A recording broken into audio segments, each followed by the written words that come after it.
ఒక్కటి చెప్పండి నాకు. ఇప్పుడు టాప్ హీరోస్తో మీరు వర్క్ చేస్తారు, వాళ్ళతో ఒక ర్యాప్ ఏర్పడుద్ది, ఒక మంచి రిలేషన్ ఏర్పడుద్ది, సడన్గా గ్యాప్ ఇస్తారు వాళ్ళు. గ్యాప్ ఇచ్చిన తర్వాత ఎప్పుడో మీరు ఏ ఫంక్షన్లో ఎదురవుతారు, లేకపోతే ఎక్కడో ఎదురవుతారు, అంటే ఎలా ఉంటుంది మీ ఎక్స్పీరియన్స్? ఎలా ఉంటాయి అసలు? సినిమా ఆఫర్ చేద్దాం వాళ్ళకు అనిపించదా, లేకపోతే మీరు అడగరా, ఎట్లా అంటే ఎలా ఉంటుంది ఆ ఎక్స్ప్రెషన్స్ ఎలా ఉంటాయి? అంటే ఇక్కడ ఎనీ టాప్ హీరో ఇప్పుడు నేను మ్యూజిక్ చేస్తున్నా, ఎంత సక్సెస్ ఇచ్చినా కూడా వాళ్ళకి పక్క చూపు ఉంటుంది. ఇప్పుడు ఇంకోటి ఎవడు వస్తున్నాడు, ఇంకోటి ఎవడిని, అంటే ఎంతసేపు హీరోకి ఏంటి, మ్యూజిక్ ఇస్ వెరీ ఇంపార్టెంట్. ఎవడు ఫామ్లో ఉంటున్నాడు, ఎవడు ఫేమ్ అవుతున్నాడు, ఆ పక్క చూపు ఉంటుంది ఇప్పుడు. ఓకే, ఆ చూపుని మేము ఆ చూపు పడకూడదని చాలా జాగ్రత్తగా ఉంటూ ప్రతి సినిమా, ప్రతి పాట కొత్త రకరకాలుగా మ్యూజిక్ చేసేవాడిని. ఇప్పుడు చిరంజీవి గారికి కానీ, బాలకృష్ణ గారికి కానీ, నాగార్జున కానీ, వెంకటేష్, అంటే వీళ్ళు ఆ రోజుల్లో టాప్ హీరోస్ అన్నీ చేసేవాడిని. కానీ అన్ని సక్సెస్ ఇచ్చినా కూడా అప్పుడు నేను చిరంజీవి గారిని, నేను రాజ్ వెళ్ళి కలిసేవాళ్ళం ఆయన షూటింగ్స్లో ఉన్నప్పుడు. కలిస్తే అది చాలా బాగుంది ఆ సినిమా, పాట బాగా, ఇట్స్ గోయింగ్ సూపర్ హిట్ అది అలా మాట్లాడిన తర్వాత నెక్స్ట్ ఏదో స్టార్ట్ అవుతుంది, నేను మీకు చెప్తాను అంతే. ఆయన చెప్తారు ఇమీడియట్గా ఆ సినిమా మాకు.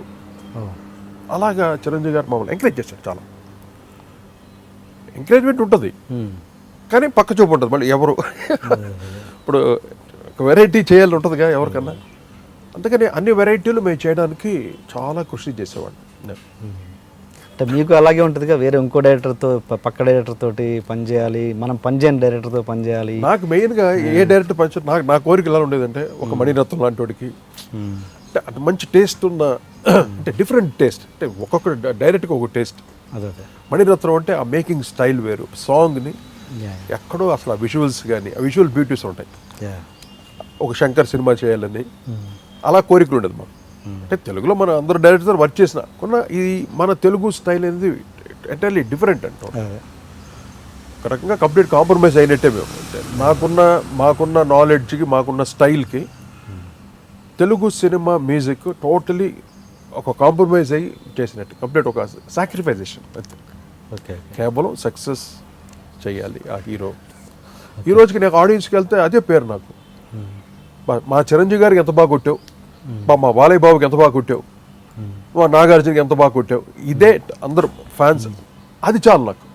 వీళ్ళు ఉండకపోయినా పర్వాలేదు, నాకు చిరంజీవికి ఉండకపోయినా పర్లేదు, ఎవరికి లేకపోయినా పర్లేదు, నా మీద ఎంత కష్టపడి చేశాను అట్లీస్ట్ ఆ గ్రాటిట్యూడ్స్ ఆడియన్స్లో ఉంది, అది చాలు నాకు.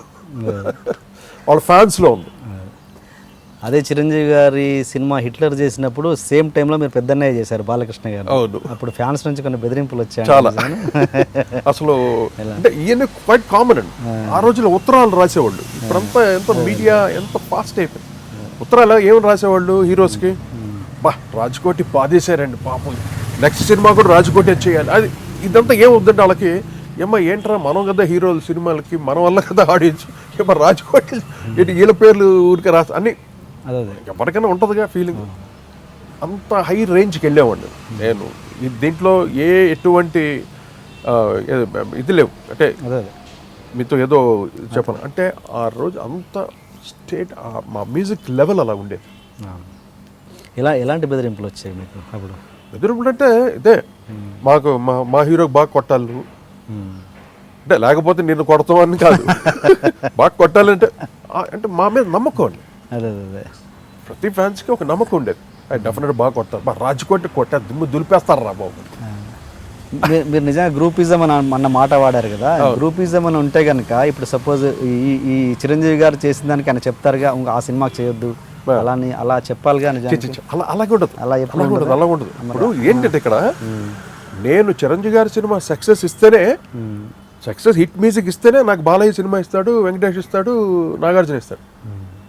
అర్థమైందా? నేను చిరంజీవి గారి సినిమాకి నేను చేయలేదు అనుకోండి, ఏదో చిన్న హీరోలకి, అంటే ఒక శ్రీకాంత్ సినిమాలు, ఒక జగపతి బాబు సినిమాలు చేస్తూ దాంట్లో మ్యూజిక్ చేసిన ఎవరు పెద్ద హీరోలు నాకు ఎవరు. చిరంజీవి గారి సినిమా నేను హిట్ చేయాలి, హిట్ చేస్తే మిగతా హీరోస్ అందరు ఇచ్చేవాడు. అది మామూలు, అది పద్ధతి. Ultimate megastar. అందుకని ఆయన్ని దృష్టిలో పెట్టుకొని హిట్ మ్యూజిక్ చేసేవాడు. అంతేగాని రకంగా నేను చెప్పనా, ఆయనకి చేసిన ట్యూన్లే ఆ మిగిలిన ట్యూన్లే ఇలా పంచేవాడు. అది కూడా జరిగింది, అలా చాలాసార్లు జరిగింది. అలా వీళ్ళకి చేసిన ట్యూన్లు ఈయనకి పెట్టేవాడు చిరంజీవి గారికి. అంటే మీకు మన తెలుగులో ఉన్న ఇప్పుడు ఎవరు విశ్వనాథ్ గారు, బాపు గారు, వంశీ గారు వీళ్ళతో పనిచేయాలని ఎప్పుడైనా అనిపించిందా మీకు? వాళ్ళతో ఎప్పుడైనా ప్రయత్నాలు? నాకు వంశీతో వాడితే నాకు అంత అనేది ఉండేది కాదు. విశ్వనాథ్ గారి సినిమా చేయాలని నాకు చాలా కోరిక ఉండేది. ఆయనది నేను ఓపెన్గా అడిగాం కూడా, నేను రాజు.